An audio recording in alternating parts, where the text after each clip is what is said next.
Good morning. This is Vice Mayor Luna covering for the mayor who is out of town on the U.S. Conference of Mayor. Today is March 2nd. This is our study session.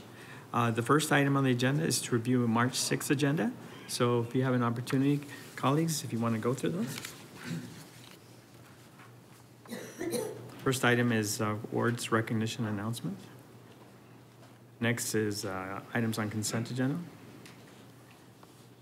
Items 3 is looking at liquor license applications.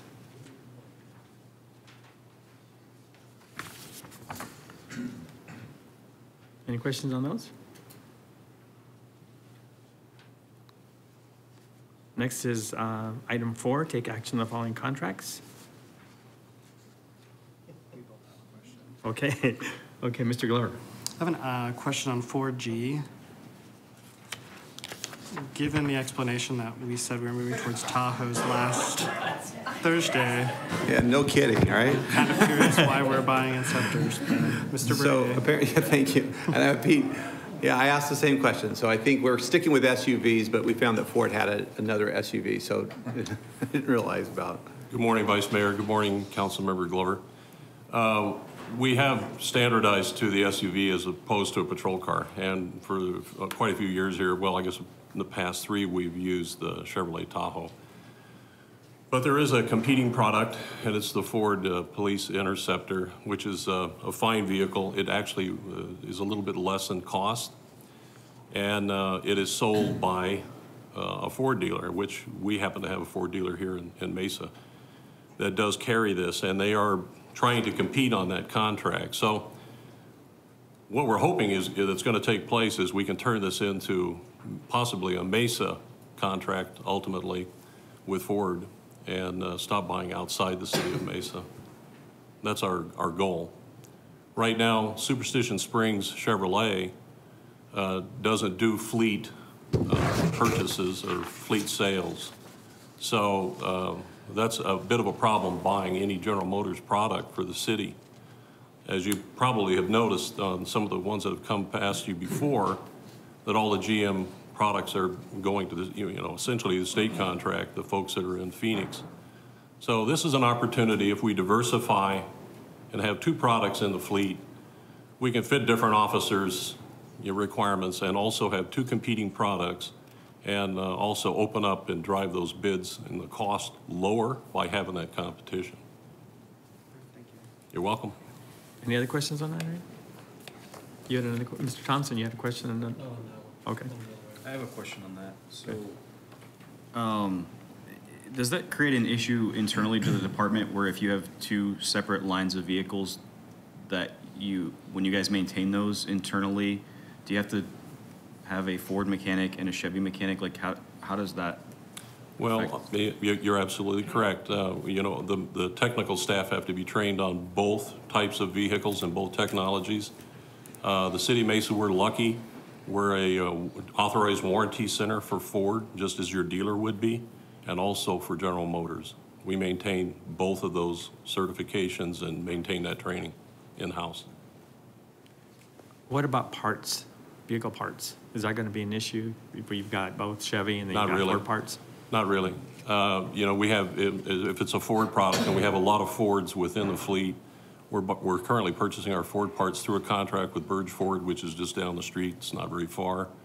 So we really don't have to stock a lot of parts for these. We can get most everything off the shelf and just-in-time delivery, so it's not costing us more. If we were in a remote place, Flagstaff, someplace like that, that might be a very different situation. The Ford product itself is actually the product that's being used by Arizona DPS, and that's one of the largest law enforcement fleets in the state. So it's a good product. Chevrolet product's good too. We're just giving the police department, at their request, an option of having 2 different platforms. And we think that that's also going to allow us to have that competition to drive the cost down and possibly get a local dealer who gets a contract.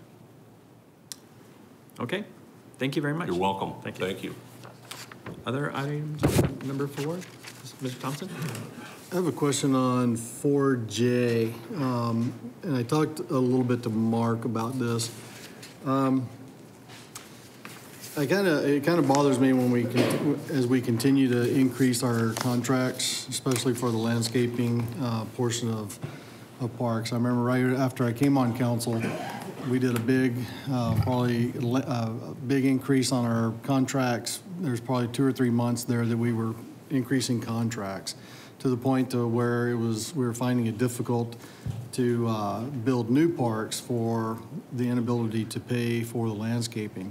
And now because of Prop 206, there's another increase. And I just want to make sure that we're watching those contracts and that we're actually doing looking at the price point and looking at whether or not it's cheaper to do some of this stuff in-house versus contracting and outsourcing.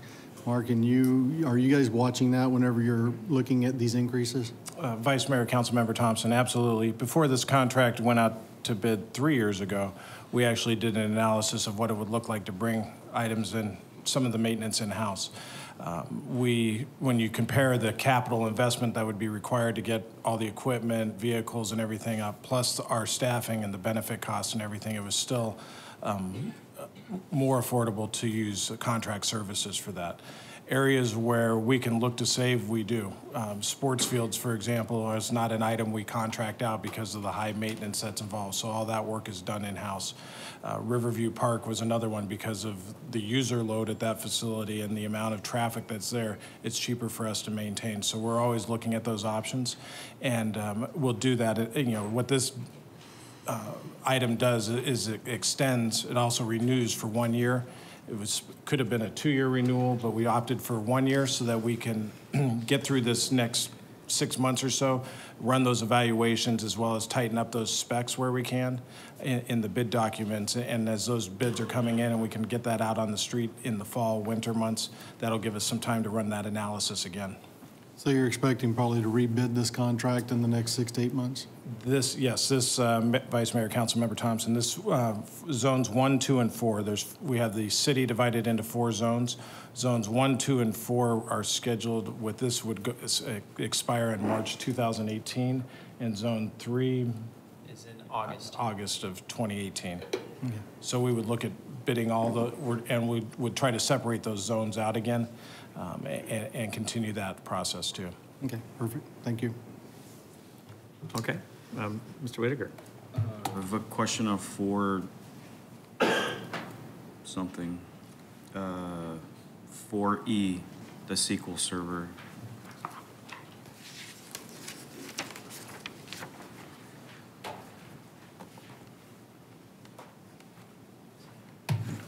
Good morning. Sorry. My question is in regards to the SQL server. I'm just more curious, what is the IT plan as far as, or is there one to shift more towards SQL as a service or moving more into a SaaS-based model versus actually purchasing software and installing it on premise? Vice Mayor Luna, Councilmember Whitaker / Winkle.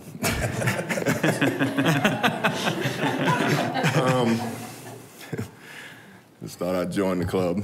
So our first strategy is to get our, we've got some SQL servers that's running on a Windows 2003 platform, and as you know, they're not supported, and so to mitigate issues with that, we're migrating over, which is what this purchase is, over to our VM environment, virtual environment, and we are looking at SaaS options and other type, cloud options to be more efficient internally in how we do things, and that's definitely something that's on the radar screen that we're looking at. So as we have a large capital cost like this, are we looking at the return on investment shifting to a SaaS-based model versus, since you're in the middle of the migration process, versus just outright purchasing software to move it over to another on-premise solution?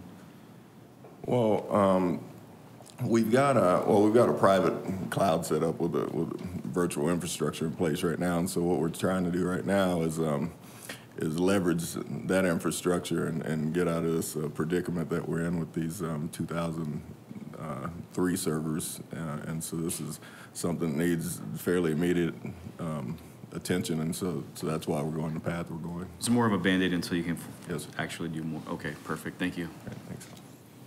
All right, anything else under items 4? Okay, next is resolutions. Any items under 5? Any questions on those? Number 6, ordinances.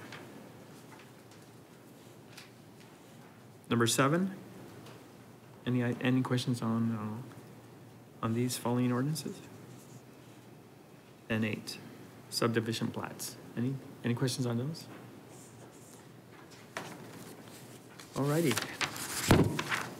Thank you. Now we'll move to our study session agenda. And our first is the presentation of city implementation of credit card service fees.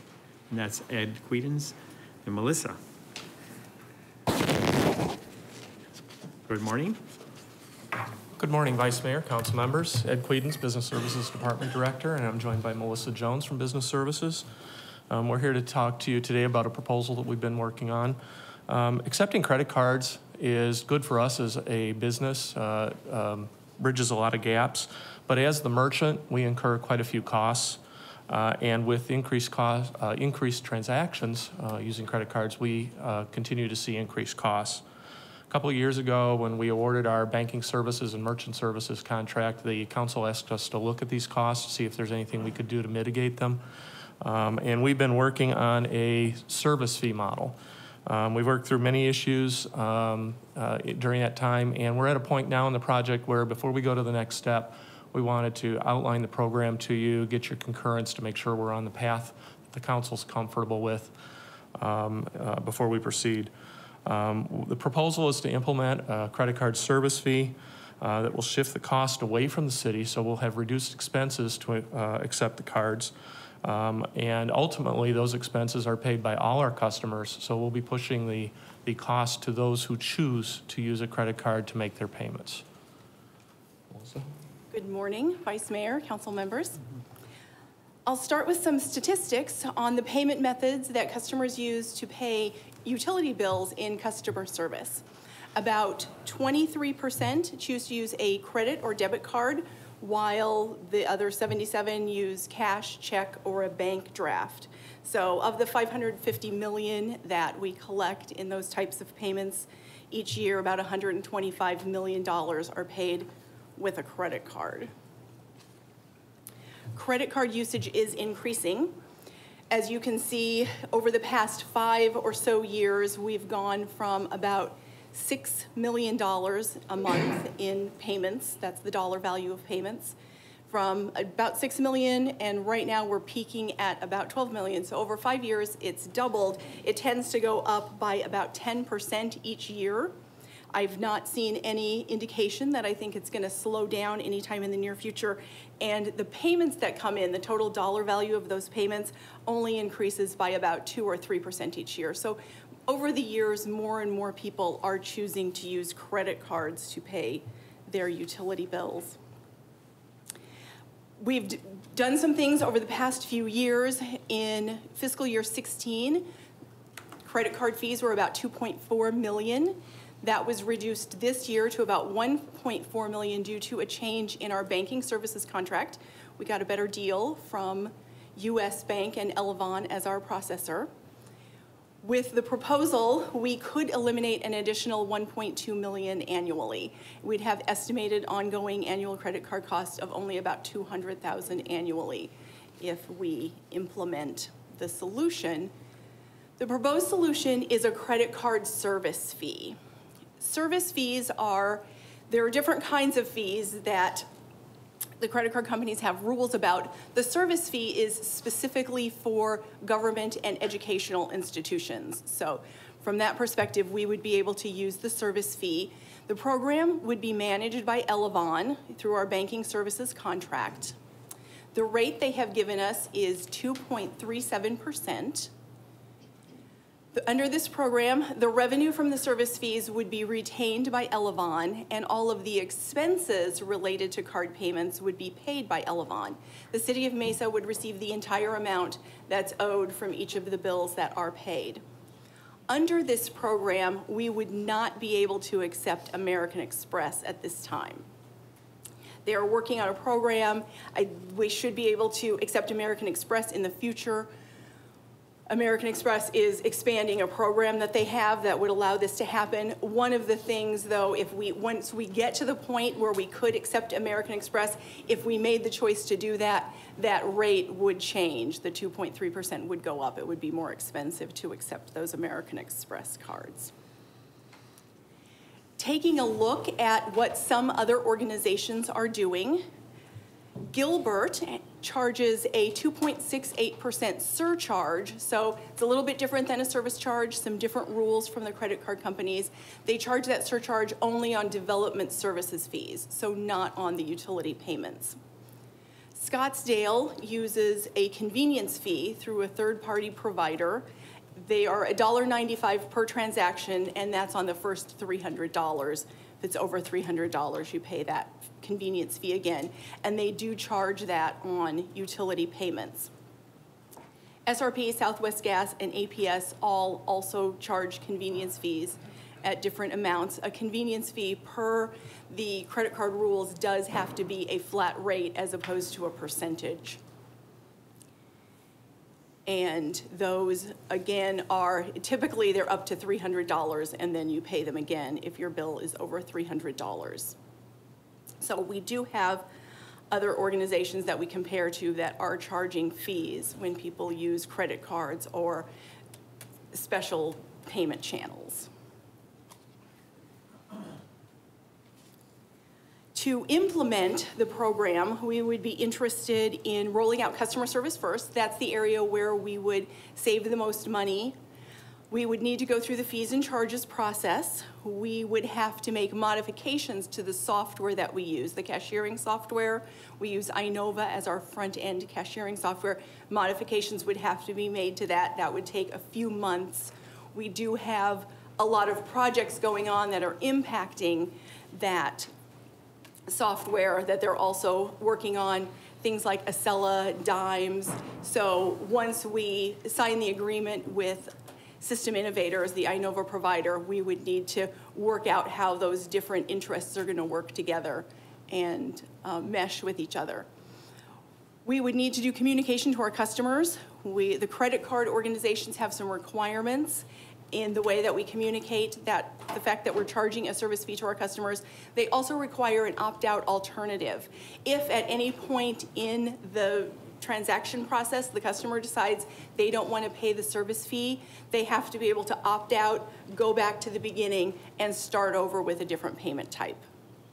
And then, of course, we'd want to do what we think we need to do to communicate with our customers to ensure everyone knows about the change and can make changes to their payment habits to meet their needs. Melissa, and Ed, maybe before you conclude, can you, the council's kind of been moving us in this direction. So let's talk about what we did in the prior years with AsurePay and how we kind of made changes so that we could make direct withdrawals from checking accounts. So we talk a little bit about those past programs, because we've been kind of working our way towards this with the guidance of the council. So let's talk a little bit about what's happened in the more recent past. Sure. As recently as 10 years ago, we didn't even accept credit card here at Mesa. So that was our first initiative. I'm going to say that was about 2003, if I remember correctly. We started accepting credit cards, and again, the use of the credit cards has continued to increase. As our technology has changed and as we've heard from our customers, we've adapted. We do have other payment venues. Obviously, the traditional check and stub in an envelope is still pretty common. We also have our kiosks that are available at the Circle K's and at the libraries. Along the way, excuse me, along the way we did implement ACH options, so a customer can sign up to have a bank draft taken directly from their checking or savings account, which is quite convenient for many of our customers. And all of these have different costs. So the credit cards are actually some of our more expensive transactions. Obviously, in person is probably the most expensive, but an ACH is very minimal cost. It's almost nothing for us to process. So that would certainly be an option for a customer if they didn't want to pay the service fee. And then Ed, we created approval by the council, encouraged us to we created an incentive, a financial incentive to convert to the withdrawal also. Is that correct? Yes, a couple years ago, we did an initiative to move customers both to e-billing as well as to electronic payments to reduce some of those costs that are incurred to process a check and stub transaction or an in-person or on-the-phone transaction. And we continue to see great results from that, even without the marketing that we did a couple years ago. We're up in I believe we're just around 30% of our customers now are receiving an e-bill, and generally those same customers are processing their payment electronically. So, and even without that incentive program, we continue to see a growth of about 400 accounts per month. So it's a continuing evolution. Unfortunately, you know, the credit card is a very popular method of payment, but for us as a merchant, it does have costs for us. So great thing to have to accept credit cards. If someone doesn't have the cash handy, it allows us to get our full payment, and then they can float that with their credit card account. Obviously, it's convenient, but at this point, those costs are pretty high, and hopefully we can move some of those customers to other methods. Vice Mayor and Council, just one last point on this. I think why we finally come to this conclusion is we think we've now provided significant other options through the electronics, and so that credit cards aren't the only method besides just paying with cash or check. But what happens though, the cost, the transaction cost, I'm not sure what they're called, to do the credit card that we're charged, we now, it's absorbed in the entire budget, and so all accounts end up paying, you know, a portion of that fee. And so I think we've gotten to the point, this was kind of we wanted to make sure we had other options in place and had them in there for a while, so our accounts had options and knew where to go, so that now if we were to charge this fee, they understand there's other options that they can use with the direct withdrawal. And that is something that we want to encourage too, because from a city's perspective, the cost of excuse me, sending out the bill and having received payment electronically, if we can just doing it that way, it significantly reduces our transactional cost from having to send out a paper bill or to even have someone show up in person. It dramatically reduces our cost. Any questions? Mr. Winkle. So just to be totally clear, this is only to offset our costs. This is not like to create a revenue stream or anything like that. No, this is an expense to us today, so we're reducing the cost to us. Thank you. Mr. Goldman? What would the average utility customer pay for the fee? So for the 2.37% fee, what would the average? The average transaction, Councilmember Glover, is about $150 is the average transaction when people pay with a credit card. So it would be about $350 is about the dollar amount they would pay for that typical credit card payment. Any other questions? Mr. Whitaker. Have you guys actually broken down the cost of each form of payment and what it costs the city in every single method, like in-person, check, kiosk? It's been a while since we've done that. We could update that. We could update and provide. Yeah, I think it's great what you guys are doing. So essentially, as opposed to us paying the credit card processing fees, we're simply passing that on to the end user who can opt out and pay with any other method if they want to. Right, and we wanted to, that's why we waited this long, because we wanted to make sure the other methods that we'd offered those and put those out long enough that everybody knew that was another alternative. Sure, that's great. So long as, like, when you go to pay it, it obviously warns you that you're going to be paying the processing fee, which I'm assuming you have to do. Absolutely. The credit card companies require that, and the only thing I would suggest is if we went a step farther and actually analyze the cost of every single payment method, and you're saying that the ACH is practically free, perhaps we should look at the cost of proactively going after clients and calling them and saying, hey, would you like to sign up to use ACH versus other methods or checks, whatever it may be, to completely eliminate. But I don't know what the cost. No, Vice Mayor, Councilman Whitaker, actually, was it last year or 2 years ago? We actually created a financial, 2 years ago, we created a financial incentive to give them $20. $20. I signed up for that. $20. So you know, okay. And it's wonderful. Yeah, so, but we did that because just like you said, we wanted, even the $20 over Right. time was cheaper for us than the Yes. other methodologies. Yeah, well, this is how I build up all my credit card points, so I guess this is. Last month. Yes, and that's why we see it grow Right. over the years. This is great, by the way. I don't know why we would pay the processing fee in the first place, so. Are you doing any other incentives? Are we still doing the $20 incentives, or? Well, again, we saw great results with the incentive program, but we're also seeing great results without the incentive program. Okay. So right now, we're letting it ride, but if we want to change a behavior such as moving people from credit card to ACH, that's an opportunity that we may want to take advantage of to help speed that process up. Right. Well, I'm an advocate of ACH. I get a reminder they're going to be, it's going to be withdrawn from my account, and then it happens, a few weeks later. So, Exactly. Thank you for doing that, Mr. Whitaker. The last thing, I just want to make sure Luna's account's actually being audited to make sure he doesn't keep jumping back and forth to get that $20 every time. All righty. Well, so you need directions. So Make sure you're comfortable. we're comfortable. Everybody comfortable with this? Good. All righty. good. Thank you. Thank you.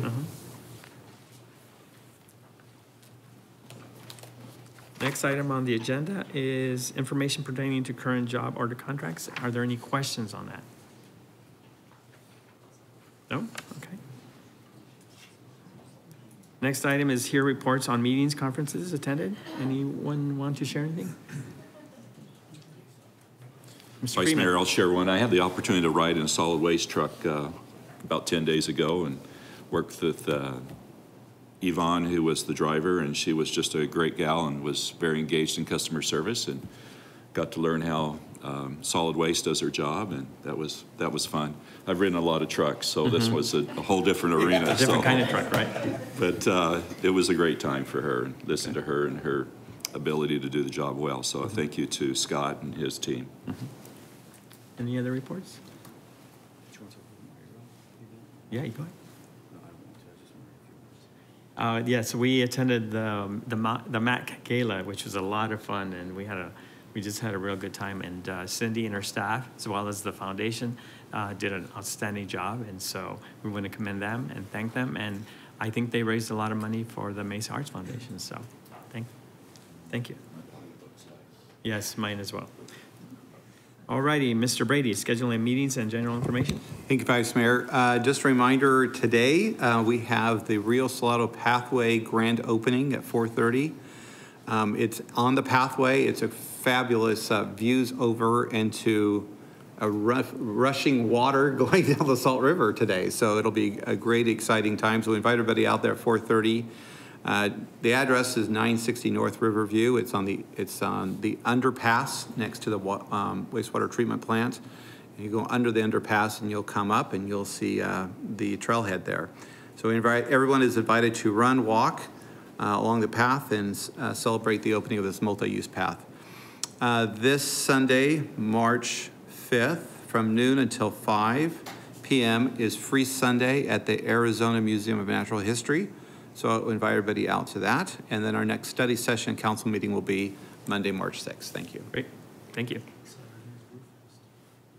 Okay, a lot of fun things happening this weekend. So thank you. Anything else? All righty, can I have a motion to adjourn the meeting? Okay, Mr. Glover, Ms. Thompson, the meeting is adjourned.